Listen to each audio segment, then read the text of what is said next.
여러분은 태아보험을 가입하실 건가요? 아니면 팔리는 대로 사실 건가요? 아이를 지켜준다는 말에 현혹돼서 마음이 흔들리는 건 당연합니다. 하지만 태아보험은 감정이 아니라 분석으로 다가가셔야 됩니다. 그 말은 설계사가 무작정 권하는 대로 가입하면 안 된다는 뜻이에요. 절대 비싸게 할 필요가 없는 게 태아보험입니다. 예비 부모님의 똑똑한 선택이 곧 태어날 아기의 첫 번째 경제 교육이라고 생각하는데요. 만약 30세 만기로 알아보고 계신다면 더도 말고 이대로만 하셔도 됩니다. 그냥 만든 설계안이 아닌 의학자료, 통계자료, 8년간의 청구 경험 등을 바탕으로 만든 가성비 설계안이니까요. 그럼 최신 반영된 태아보험 30세 만기 설계안 이제부터 설명해 드릴 텐데요. 보험료부터 말씀드리자면 출생 전은 56,800원, 출생 후는 36,980원입니다. 임신 주수 9주 미만 산모님 기준이며 주수에 따라 출생 전 보험료는 계속 변동될 수 있으니 이 부분은 참고해 주시면 되겠습니다. 보험료는 실제로 출생 후 보험료가 출산을 한 다음에 20년 동안 납부를 해야 하는 금액이기 때문에 이 금액을 중점적으로 보셔야 하는데요. 다른 보장들은 사실 없어도 되지만 지금 말씀드리는 보장들은 필수 담보이니까 꼭 구성을 해주세요. 그럼 보장 내용들에 대해 하나하나 살펴보도록 하겠습니다. 첫 번째는 기본계약 상해 후유장애 담보입니다. 다치는 상해로 인한 충분한 치료를 받았음에도 남아있는 영구적인 정신 또는 육체 훼손 상태를 보험회사는 상해 후유장애라고 말하는데요. 예를 들어서 교통사고는 상해죠. 이 모든 상해로 인해 척추 압박골절로 후유장애가 15%가 남았다면 1억 원의 15%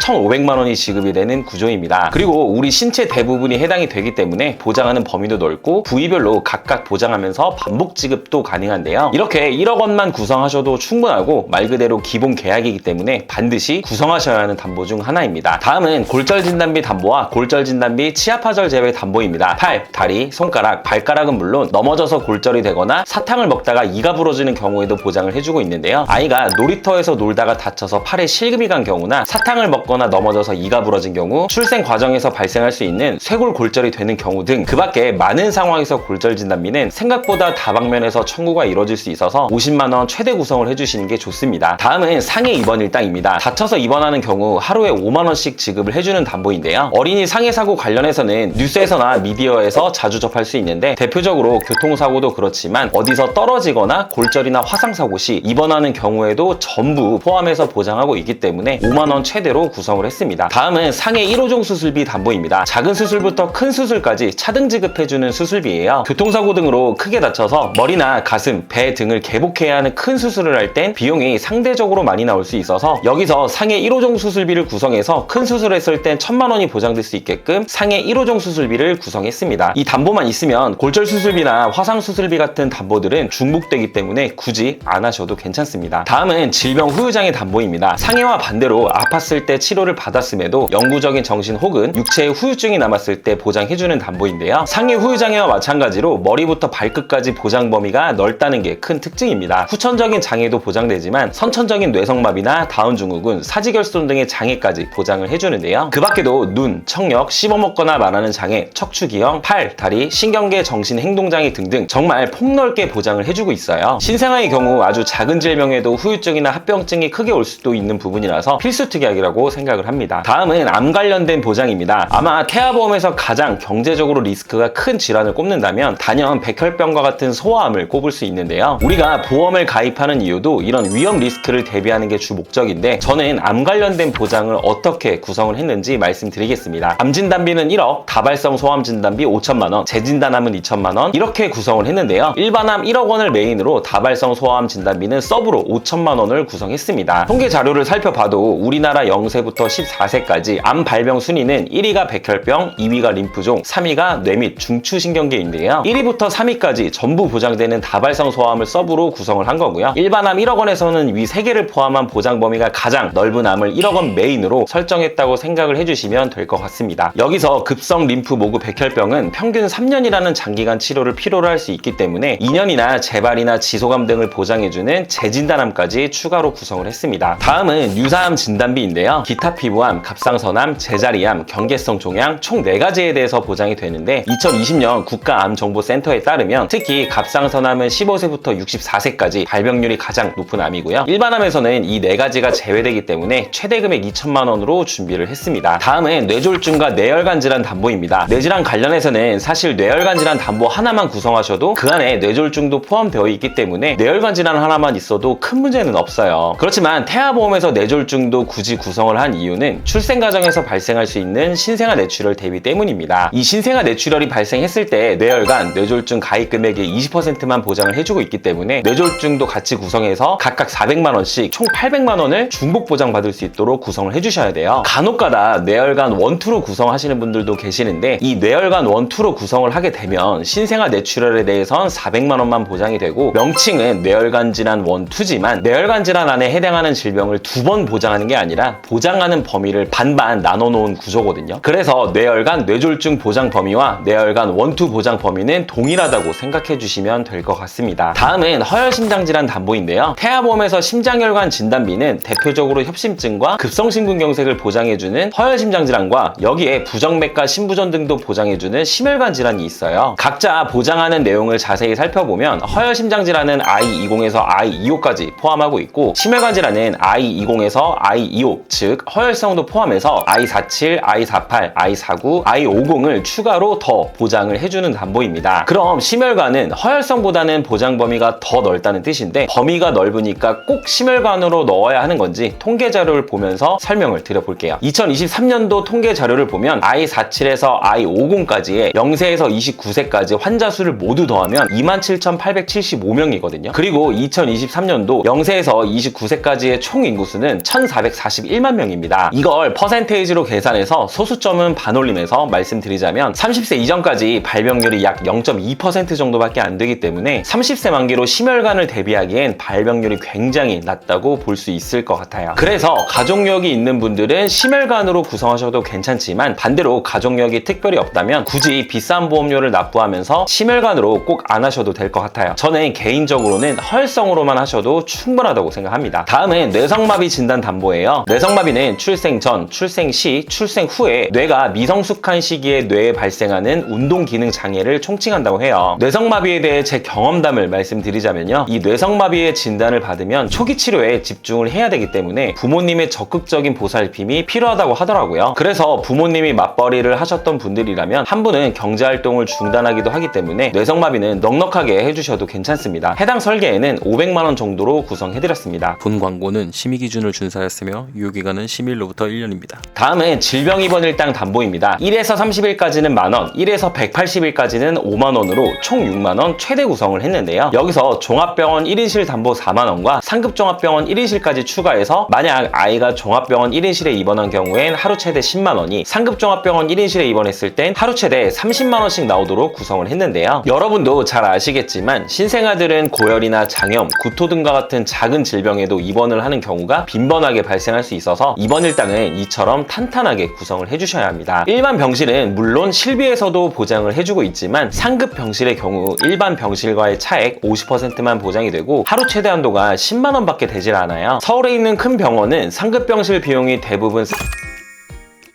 실비 최대 한도 10만원을 보장받더라도 자기 부담금을 하루당 최소 30만원 정도 부담을 해야 합니다. 대부분의 소아병동은 상급병실로 많이 이용을 하므로 이 자기 부담금에 대해서 입원 일당으로 어느 정도 보완을 해준다고 생각을 해주시면 될 것 같아요. 또 하나, 간혹 질병 중환자실 입원 일당 담보가 없으면 저체중아 입원 일당이 보장 안 되는 것으로 생각하시는 분들이 계시는데요. 저체중아나 조산으로 인큐베이터로 입원을 하게 되면 질병 입원 일당 담보에서 하루에 6만원씩, 저체중아 입원 일당 담보에서도 3일 이상부터 추가적으로 5만원씩 보장이 됩니다. 여기서 중환자실 입원 일당을 더 추가하는 개념이에요. 또한 우리나라 본인 부담률 경감 제도로 인해 저체중아로 입원 시 본인 부담률 5%만 부담하면 되고 이마저도 실비에서 보장하기 때문에 생각보다 병원 비용이 안 나올 수 있으니까 이 부분은 참고해서 중환자실 입원 일당 구성 유무를 판단해 보시면 좋을 것 같아요. 저는 개인적으로 중환자실을 추천하진 않습니다. 다음은 질병수술비 선천 포함 혀유착 제외 40만원, 질병수술비 선천 포함 혀유착 제외 경증 제외 담보 10만원 구성했습니다. 아이가 뱃속에서부터 가지고 태어난 선천적인 질병이 중요하다고 말씀드리는데 이런 선천적인 질병으로 수술했을 때 최대한 보장받을 수 있도록 구성을 해드렸고 다발성 수술들도 최대한 넉넉하게 보장을 받을 수 있도록 구성을 해드렸는데요. 선천 이상 수술 관련해서는 예를 들어 심실 심방 중격 결손이나 다지증, 구순열, 9개월 수술과 같은 이런 선천 이상 수술 부분들에 대해선 50만원 그대로 보장을 해주도록 설계를 했습니다. 미용 목적이나 성형 수술 등의 몇 가지 안 되는 내용들 내용들이 약관에 기재되어 있고 이러한 면책사항 몇 가지 제외하고 선천 이상을 포함하는 수술들을 최대한으로 보장 금액을 설정을 해드렸다고 보시면 될 것 같고요. 참고로 개인적으로 입원 일당 다음으로 이 수술비 담보 청구율이 가장 높은 것 같습니다. 다음은 질병 1/6종 수술비 담보인데요. 상해 1호종 수술비와 마찬가지로 가입 금액이 높아질수록 복잡하고 중대한 수술이라고 보시면 되는데, 예를 들어 1종은 탈장이나 편도, 중이염 수술 등이 있고 2종은 맹장, 전립선, 디스크 수술, 3종은 협심증, 위궤양, 유방 절제술 등이 있고요. 4종은 기관지나 폐, 신장 등을 개복한 동반 수술, 5종은 뇌출혈, 심근경색, 암수술, 장기 이식 수술 등이 해당이 됩니다. 1종은 20만원부터 5종은 1000만원까지 수술 정도에 따라 지급이 되는데요. 우리가 흔히 하는 수술은 대부분 1에서 3종에 분포되어 있다고 생각을 해주시면 될 것 같습니다. 질병 수술비 하나로는 큰 수술을 받았을 땐 50만원밖에 보장이 안 되기 때문에 질병 수술비와 종 수술비를 같이 구성해 주시는 게 좋고요. 6종은 다발성 선천 이상 수술비로 선천질환 전용 수술비입니다. 혀유착증 수술은 여기에 포함되어 있고요. 그 외에도 모반이나 부위계 등 질병 수술비와 함께 중복으로 구성을 해주시면 선천 이상 수술비 부분에서 좀 더 강화를 할 수 있다고 생각해 주시면 되겠습니다. 다음은 어린이 개용 심장 수술, 어린이 심장 시술 담보입니다. 어린이 개용 심장 수술은 심장병으로 인해 개용 심장 수술을 받은 경우, 어린이 심장 시술은 심장 시술을 받았을 때 해당 담보에서 지급을 해주는데요. 참고로 어린이 심장 시술 담보는 22주 6일 내에만 구성할 수 있습니다. 9세 이하 주요 수술 통계에서 4위가 심장 수술인 만큼 발병률이 높다는 통계도 있기 때문에 심장 관련된 담보들은 가능하면 최대로 구성을 해주시는 게 좋습니다. 다음은 특전 선천 이상 수술 담보 200만원 구성했는데요. 특전 선천 이상은 다발성보다는 조금 더 중대한 신경계통이나 눈, 귀, 얼굴, 목, 순환계통 등 특정 부위에 대해 폭넓게 보장을 해준다고 보시면 될 것 같아요. 태아특약 중 하나이기 때문에 22주 6일까지만 구성할 수 있고, 태아보험에서는 이런 선천 관련된 특약들은 꼭 구성을 해주셔야겠죠. 이 밖에도 양성 뇌종양 진단 담보나 심장 관련 소아 특정 질병 진단 담보, 중대한 재생불량성 빈혈 진단 담보, 중증 세균성 수막염 진단 담보 등등 청구율이 높진 않지만 막상 발생했을 땐 병원비가 많이 발생할 수 있고 가입 금액이 큰 가성비 담보들이라 구성을 했고, 자녀 10대 질병 수술비나 소아탈장 수술 담보, 충수염 수술 담보 등은 수술 통계 자료에서 상위권을 차지하고 있기 때문에 발생했을 땐 여러 곳에서 중복 보장되게끔 설계를 했습니다. 다음은 가족 일상 생활 중 배상 책임 담보입니다. 만약 예비 부모님분 중에 이 특약을 한 분도 안 가지고 있다면 꼭 구성하는 것을 추천드려요. 본인을 포함한 등본상 다른 가족이 남의 신체나 물건에 피해를 입혔을 때 피해 금액을 대인, 대물 사고 시에 일정 금액을 공제하고 보상을 해줍니다. 실제 제 고객님 한 분 중에서 내 아이가 다른 아이의 눈을 실수로 찌른 적이 있는데 해당 치료 비용이 많이 나왔을 때도 보상을 받았던 사례가 있었어요. 여기에 누수 관련된 보장도 추가할 수 있기 때문에 비용적으로 여유가 되신다면 해당 부분까지도 같이 구성해 주시면 되겠습니다. 마지막 태아특약 4가지 남았는데요. 지금 보시는 태아특약은 태아납 1년 만기입니다. 말 그대로 보험료를 태아기간 동안에만 납입을 하면 되기 때문에 필수로 구성을 해주시는 게 좋고요. 태아담보 첫 번째는 선천장애 출생 담보입니다. 심방심실 중격결손인 Q21 코드뿐만 아니라 다지증, 구개열, 구순열, 다운증후군 등 아이가 태어날 때 발생할 수 있는 수많은 선천질환에 대해서 보장을 해주고 있고요. 위표를 보시면 1종이 가장 경미하기 때문에 1종은 30만원, 2종은 100만원, 3종은 1000만원으로 구성을 했습니다. 참고로 2종은 200만원, 3종은 2000만원까지 가입 금액을 높일 수도 있어요. 수술이나 다른 치료가 없어도 진단 하나만으로 보장이 가능하기 때문에 정말 중요한 특약이라고 보시면 될 것 같아요. 개인적으로는 보험금 청구가 다수 있었던 담보이기도 합니다. 두 번째는 저체중아 입원 일당 담보입니다. 아이가 2.5kg 이하 미숙아로 태어나서 3일 이상 인큐베이터를 이용한 경우 3일에서 60일 한도로 하루당 5만원씩 지급을 해줍니다. 세 번째는 선천변형 두상 진단 담보입니다. 선천변형 두상 진단 담보에서 포함하는 Q67.2, Q67.3, Q75 질병 코드는 특전 선천 이상 수술에서 수술을 받았을 때 포함하지만 선천장애 출생 담보에서는 따로 포함하고 있지는 않아요. 그래서 해당 질병으로 수술을 했을 땐 특전 선천 이상 수술 담보에서 200만원 보장을 하지만 수술을 안 했을 땐 보장이 안 되기 때문에 여기에 선천 변형 두상 진단 50만원을 추가해 장두증, 쏠림 머리증, 두개골 유압 진단 시 추가적으로 보장을 받을 수 있게끔 설계를 했습니다. 마지막 신생아 질병 입원 일당 담보인데요. 임신 28주부터 출생 후 1주 사이에 질병으로 입원을 하게 되면 하루에 만원씩 지급을 해줍니다. 대표적으로 신생아 폐렴, 기관지염, 황달 등이 있는데 신생아 때 빈번하게 발생할 수 있는 질병들이기 때문에 구성을 해주시는 게 좋을 것 같고요. 이 태아 특약들은 태아납 1년 만기이기 때문에 보험료를 태아 기간 동안에만 납부를 하고 출생 후에 1년 동안 보장이 가능해요. 납입 기간도 짧은 편이라 꼭 구성을 해주시는 게 좋을 것 같습니다. 여기까지 36,980원 가성비 설계안을 소개해드려봤습니다. 해당 설계안이 필요하시거나 궁금한 점 있는 분들은 위 전화로 전화로 연락 주시거나 카카오톡 채널로 문의 주시면 성심성의껏 답변해드리겠습니다. 기다림과 설렘이 가득한 시간, 그 모든 순간이 행복이길 바라겠습니다. 엄마 아빠가 되신 걸 다시 한번 진심으로 축하드립니다. 긴 영상 시청해주셔서 진심으로 감사합니다. 본 광고는 심의 기준을 준수하였으며 유효기간은 10일로부터 1년입니다.